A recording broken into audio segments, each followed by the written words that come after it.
Дітки, пропоную зробити фізкульт-хвилинку разом із котиком. Повторюйте за мною.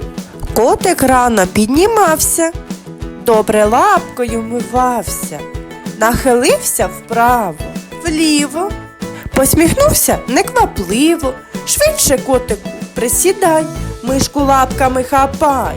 Поруч муха задзищала і його роздратувала. Він її прогнав від себе, до роботи ж йому треба. Молодці, дітки, давайте повторимо.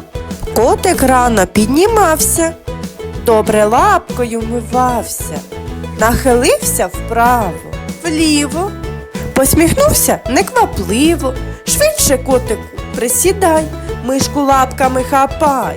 Поруч муха задзищала і його роздратувала. Він її прогнав від себе, до роботи ж йому треба. Молодці,